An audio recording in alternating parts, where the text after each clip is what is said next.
Well, hello, this is Cajun. Figured why not make a video about doing some smelting. I know I made one a little while back, but I didn't really have, well, I didn't say anything. I think I just subtitled everything because I wasn't sure how it was going to go together. But this one, I figured I got something cool in the mail and I would talk about it and then talk about how my forge actually works. So what I got in the mail was this. It's hard to see. This is a crucible. This is an actual crucible, like a real one. It's made of graphite clay. So like if I touch it too much, my fingers get all gray. Gross. And what I'm going to do is I'm first going to temper it before I use it in my actual forge out there. That'll prevent it from cracking, well, theoretically prevent it from cracking as much, and then possibly exploding and killing me. The first thing I'm going to do is I'm going to actually bake this in the oven at around 500 degrees Celsius. Now, I like to do it slow. I've read there's many different ways of doing it. Pretty much as long as you get it up to nearly 500, you're probably good. But what I'm going to do is I'm going to bake it at 350 for about 20 minutes, and then I'm going to bake it at 500 for about another 20 minutes, and then I'll try to crank the oven as high as it'll go. I think it goes up to 600, but it might only hit 550, and then leave it for another 20 minutes. The idea is that you want to actually bake all the water out of this. So now we don't know where this has been stored. This might have been sitting in a factory warehouse for a long time, or shipping and receiving area for a while. I ordered it from China, so again, who knows? Might have been on a boat on its way over here because I did not pay for expensive shipping. So there might be moisture that got trapped inside that clay or that simply got sucked into it somehow. And we want to bake all that off. Bring it up to about 500 degrees for about 20 minutes. It's going to do that. So first up, I'm going to throw it into the oven. So I'm just going to bake it on this baking sheet. I'm actually going to put some aluminum foil under it just so it doesn't scratch that up too much. But this is a handy little tool that I have. It is a digital laser thermometer. 69 degrees Fahrenheit, set to Fahrenheit right now for some reason.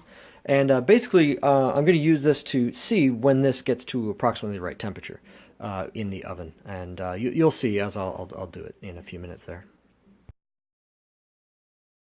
Now, one thing to keep in mind whenever you're dealing with these clay graphite crucibles is that the very first time you have to take everything slow.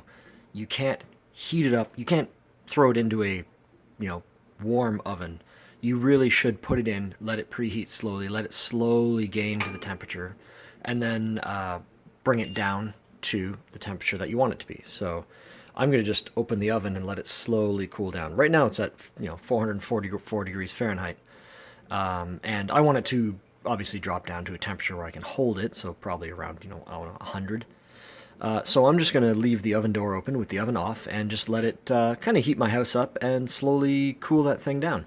Now, clay graphite is extremely brittle, and this is why you need to temper this like this. Because if you just take one out of the factory and you throw it in your furnace, what might happen is that there might be some water left over, and that water might flash boil and cause a crack, and then your crack explodes. Metals, graphite included, do expand and contract a little bit. Clay does as well. Many things do. So with graphite, is an extremely brittle metal. As soon as you get one crack, it tends to fracture through the whole thing. So in this case, we want to control the expansion and contraction. At first, anyway. Later on, it's not going to be such a problem. We only have to do this tempering once. Again, the first part is to get all the moisture out. The second part is just to sort of bind everything together. It sort of fuses together into a nice solid crucible after the first firing. And we don't want to wreck it by throwing copper in or aluminum in, which is going to be relatively cold, which could cause an immediate crack while it's still forming that first layer. All right, I have successfully baked the crucible with the flash. Now you can see its color. When I saw these at first, I thought they were much darker gray, almost like a rock, but they're actually nice, almost like a silvery color. Like here's compared to stainless steel. It's not bad. It's almost like lead. Anyway, they're not very heavy, which is nice. They're very light. They're very hot, and it's starting to go through this glove. So I'm just going to set that down for a minute. Ow. So basically, I brought it up to about just under 500 degrees. Apparently, my oven does not go up to beyond 550, but that's okay. I'm going to let this cool, and the whole idea with crucibles is everything's just slow. Just let it go slow. So I'm going to let this cool at room temperature, and then we'll throw it into the furnace once it's probably hot enough to touch. Oh boy, is it windy. Alright, sorry about the shift in ratio of the video, but I figured the widescreen would look a lot better. What is this doing here? Get out of there. So, some of the safety equipment I'm going to be using, I have my gloves. These are sort of thermal gloves. They're welder's gloves. They're cheap welder's gloves. They don't work too well, but They're leather, and then they have an additional bit of leather on them, so if this starts to burn, I know that my fingers are very short in after. Safety glasses that, they look cheap, but I have tested them. I've poured liquid aluminum on them before. Not this pair exactly, but they didn't go through. It melted and warped it, which is fine. Not bad for like, I don't know, $5 or something. I have my tongs. I have my thermal gauge here, which I'm going to use at least while it's heating up. It maxes out though, so it won't be too useful.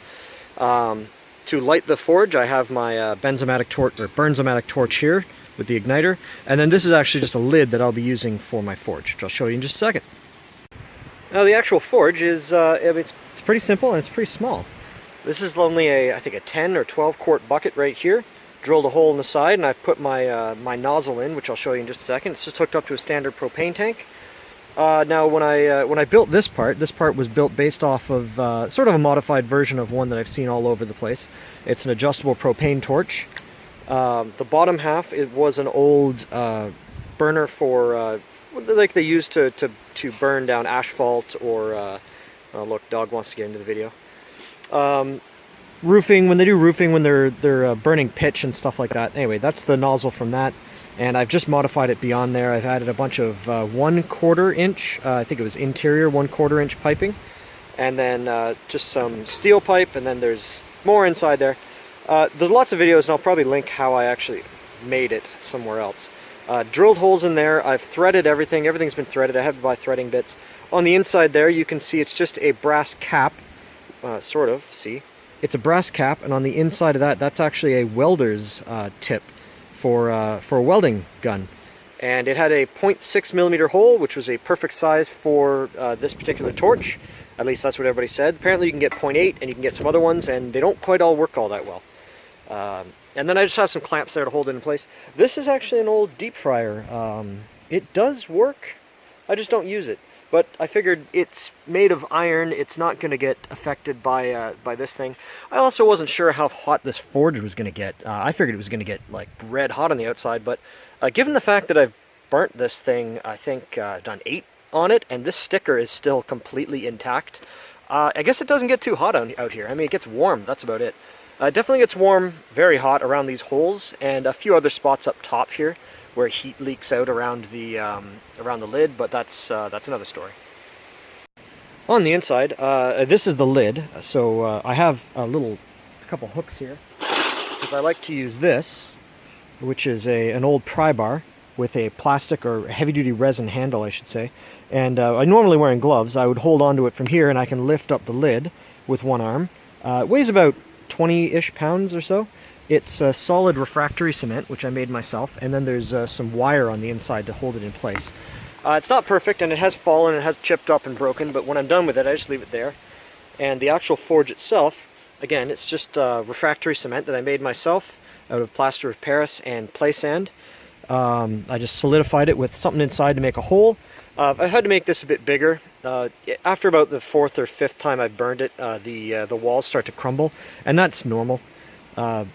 The entire thing, I think the amount of refractory sand that's in here, or cement that's in here, might have cost about $4. I have enough to do it about 10 times, and so I figure after about 10 burns, I break this out, put new stuff in, and it's no real big deal. But the idea is that I've drilled a hole in. You can see the nozzle goes in there, fire shoots out, starts circling around this, the crucible sits in the middle, and just burns stuff. Now my previous crucible was the bottom half of that burnzomatic propane cylinder, and it lasted pretty well. I think I did 5 or 6 firings with it before it melted away, and it did melt. A little hole formed at the bottom of it. I was going to show you, but I think I have it on another video, the little hole. I might cut it in right here. The other night, burned some cans and stuff like that with some friends. We had a good time, made some metal muffins, and the other day when I was cleaning it out, I noticed this. Now, it wasn't a hole before, it was just a little spot that I could see some aluminum had seeped out of the metal. And I basically, I pushed on it and I was like, oh yeah, that's a hole. So I just pushed it all the way through so that I could show what actually happens to these crucibles. Now, thankfully, I am aware that this happens to these steel crucibles, so I've been checking the base of this, and I knew it would happen eventually. They last for about 4 or 5 meltings. I think this one I did 6. So, you know, for something that was in essence free, I'm not going to complain. these are Bernzomatic propane torches, or propane cylinders. This is the bottom of it. I cut it in half, made a little spout, and that's it. I like them because they have this bottom that's not quite attached to here, so you don't have the very bottom of the crucible touching the bottom of the refractory cement. So if something does happen, say like a pop can falls down here, it's going to stick to this bottom, which there's just airspace in there and it doesn't matter, rather than sticking to the side of the crucible and potentially messing things up.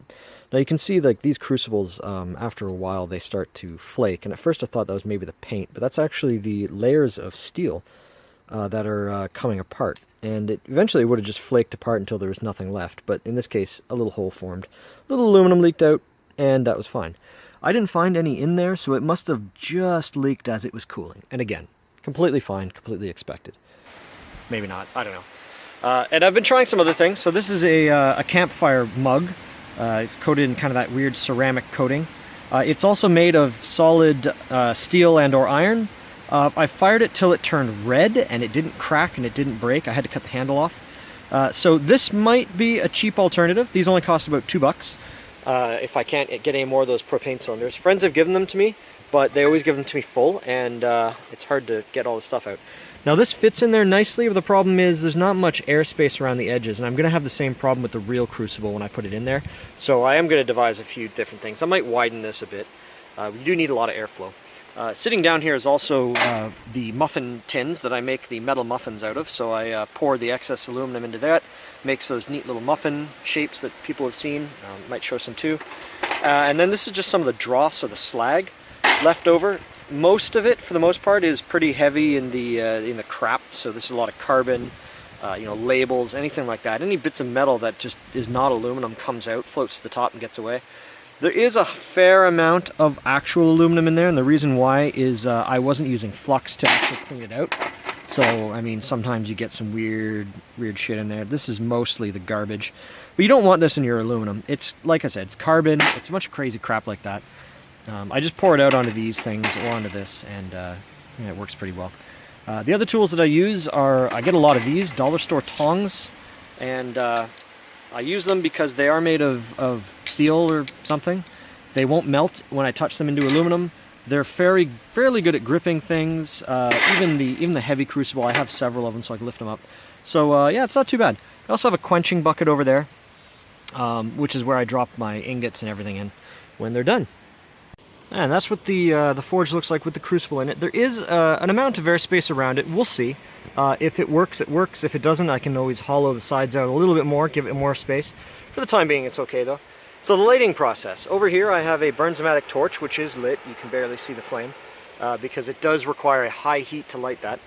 I crank open the valve just a touch, just about that much, just enough to fill the line. Because there's no regulator on there, it will just, it'll automatically shut off if I don't have the right amount of fuel. Then, switch hands here. I also have my safety glasses on, just in case. I open up this valve here just a tiny bit. If I can remember which way it turns. There we go. See how it blew a little bit of the dust out. So I can hear that it's on, and I'm going to light it with this.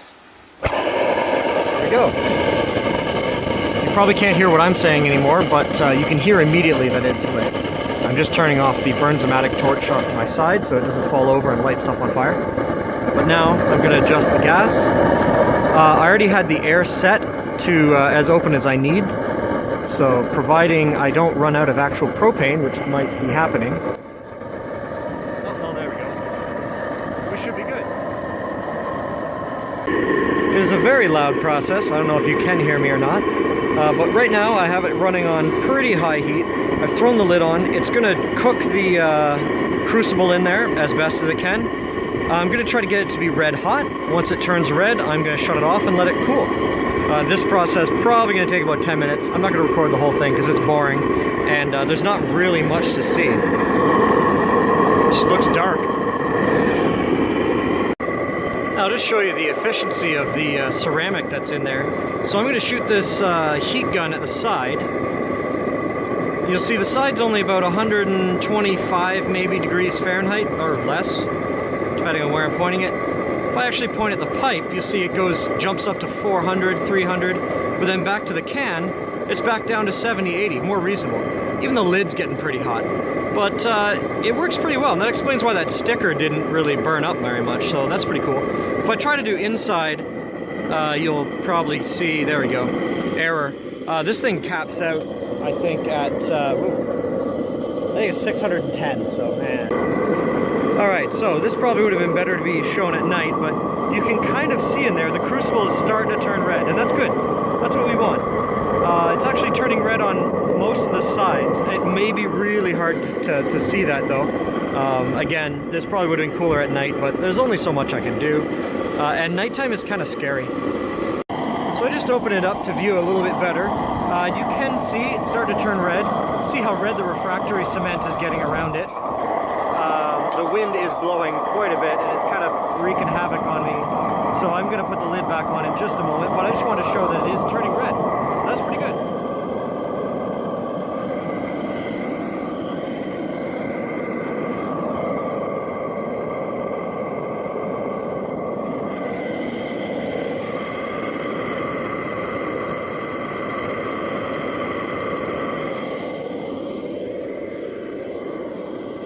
That's hot.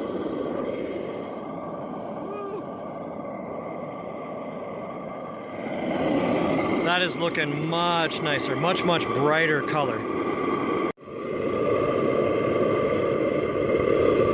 Alright, so it's hot enough, so I'm turning off the gas at the source first, let it burn out whatever's in the line.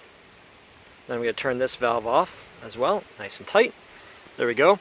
And that way, if something were to happen, I don't know, if there's some kind of flashback, it's sealing it off from the tank first. That's sort of what I do, even with barbecues. And then this line gets emptied out, the rest of it burned off, and we should be good. So this line shouldn't be under any pressure. It's also good because I do keep this outside, and you can get a lot of expansion, contraction with heat and stuff. And you don't want this line to be filled with gas. But anyway, that's a safety thing. So we let it heat up, and you can see it is hot in there. The camera is not doing it justice. It's bright yellow. Ooh, my hands are starting to burn. It's bright orange anyway, almost a yellow, but not quite. So now, normally you'd think, oh, okay, cool, you let it cool now. Well, yeah, I'm not going to just let it cool. Now, the thing with crucibles is everything is slow. Do everything slow. So we heated it up. We heated it up slowly, right? Put it in the oven at 350, put it in the oven at 500, 550, whatever it maxed out at there. And now we're just going to let it cool down. I'm going to let it cool down by sitting out here. Now this forge, once it's gotten up to that heat, takes about 2 hours to cool down naturally. I'm going to let it cool down even slower than that. So what I'm doing is, this is actually the top of my old crucible.